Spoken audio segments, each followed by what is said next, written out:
Pemirsa, game Battle Royale Free Fire kembali menghadirkan event musim dingin terbaru bertajuk Winterland's Dream Space. Event ini menjadi salah satu konten spesial akhir tahun yang dirilis Garena untuk memberikan pengalaman bermain berbeda dengan atmosfer salju, visual fantasi dan berbagai fitur baru di dalam permainan.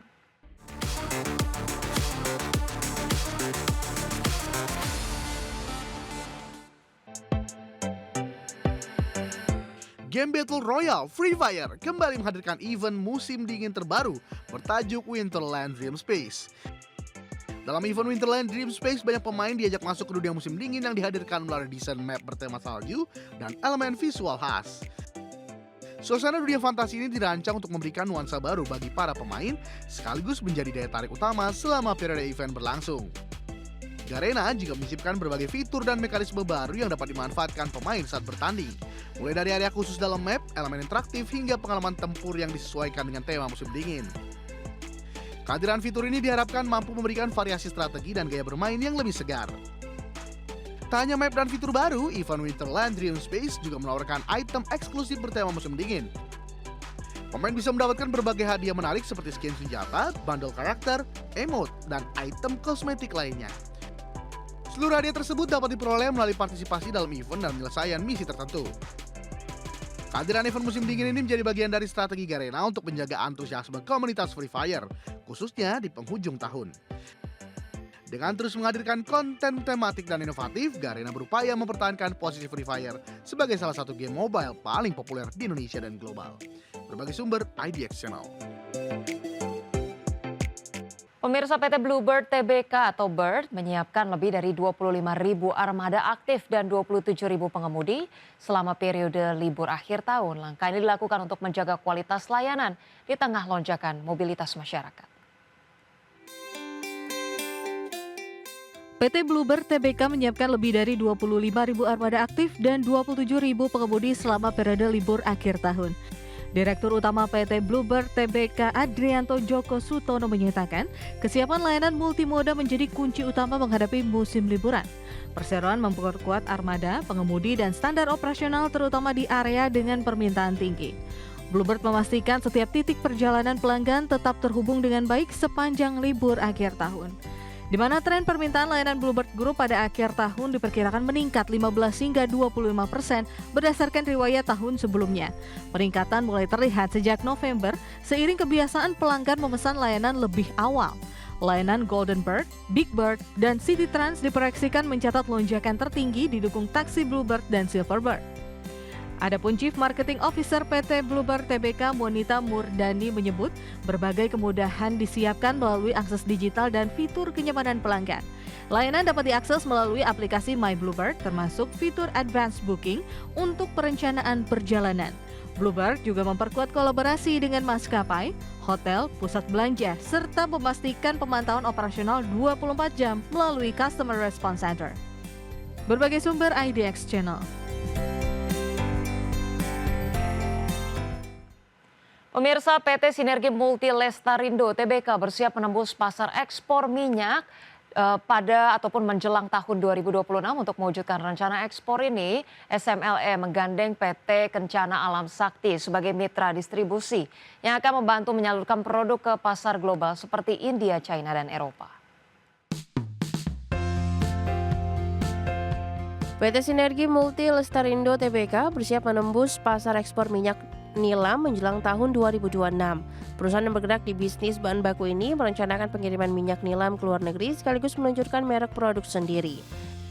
SMLE melihat minyak nilam sebagai produksi strategis dengan permintaan tinggi di sejumlah negara karena fungsinya dalam industri parfum, kosmetik, dan wewangian. Dengan kerjasama baru ini, perusahaan berharap dapat memperluas jangkauan pasar sekaligus meningkatkan nilai tambah produk nilam Indonesia di pasar internasional.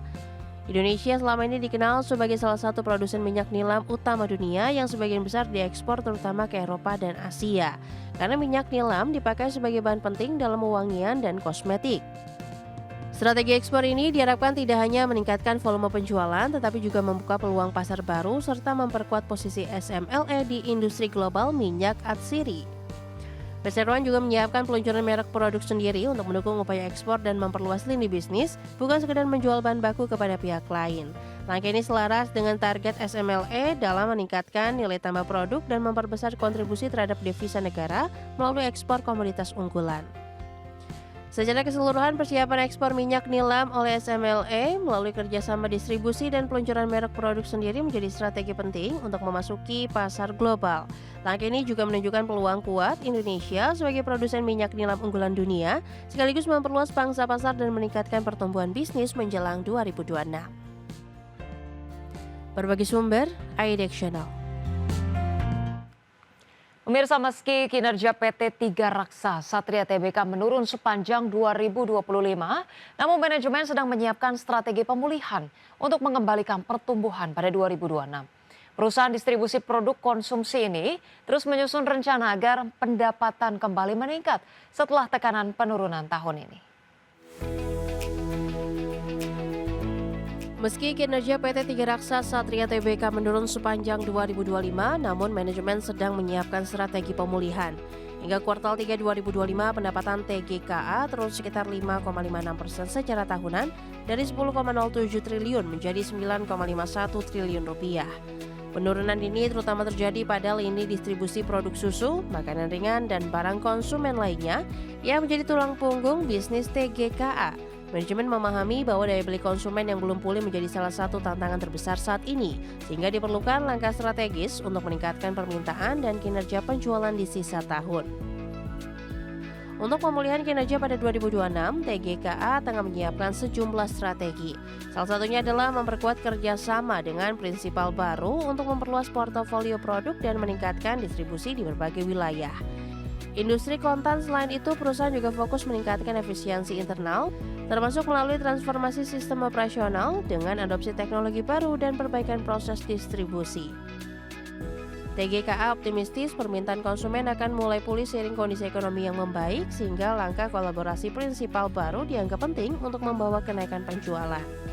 Perusahaan juga terus mengevaluasi struktur biaya dan operasional distribusi agar tetap kompetitif di tengah tekanan pasar dan daya beli yang belum sepenuhnya stabil.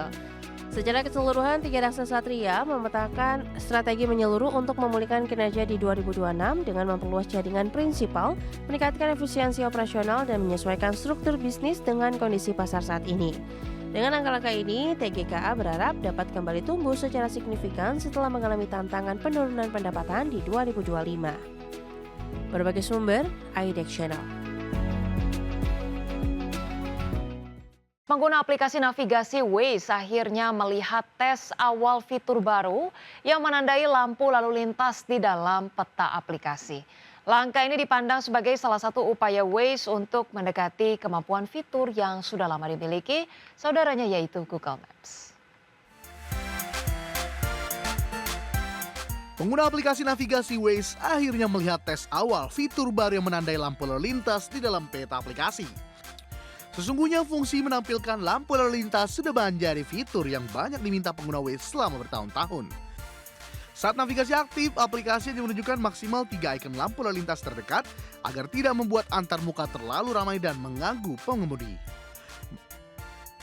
Namun, ketika pengguna tidak sedang navigasi, layar bisa menampilkan seluruh lampu lalu lintas di sekitar lokasi untuk memberikan gambaran yang lebih luas. Fitur lampu lalu lintas sendiri sudah tersedia di Google Maps sejak 2022, memberi pengguna kemampuan memahami persimpangan dengan lebih jelas. Di tengah kondisi tersebut, tes fitur Waze memberi sinyal bahwa platform berbasis komunitas ini berusaha mengisi kesenjangan kemampuan dengan saudaranya meskipun masih dalam fase eksperimental. Sebagai pengguna melaporkan bahwa ikon lampu sudah mulai muncul saat mendekati persimpangan, memberi petunjuk pertambahan selain data lalu lintas real time. Sumber laporan menyebutkan bahwa batasan menuju maksimal 3 lampu saat navigasi aktif adalah upaya untuk menjaga antar muka Waze agar tetap ringan dan tak terlalu ramai ikon. Hal ini tentunya merupakan bagian dari UI Design Choice yang kritis bagi aplikasi yang terkenal dengan peta dengan banyak laporan lalu lintas, penutupan jalan, dan potensi bahaya lainnya. Menurut para pengamat teknologi, perlu kompromi antara jumlah informasi yang disajikan dan kemudahan baca oleh pengemudi sampai fitur ini dirilis secara global. Pengguna yang sering berkendara di area perkotaan mengharapkan fitur ini bisa membantu memahami jalur dan persimpangan lebih awal, khususnya di lokasi yang banyak lampu untuk mengurangi kecelakaan. Selain memberikan petunjuk lalu lintas tambahan, ikon lampu diharapkan bisa memberi kesan kapan perlu mengurangi kecepatan dengan lebih baik. Meskipun belum menampilkan warna lampu aktual seperti merah, kuning, hijau, ini sudah menjadi langkah awal yang signifikan bagi pengemudi. Berbagai sumber, IDX Channel.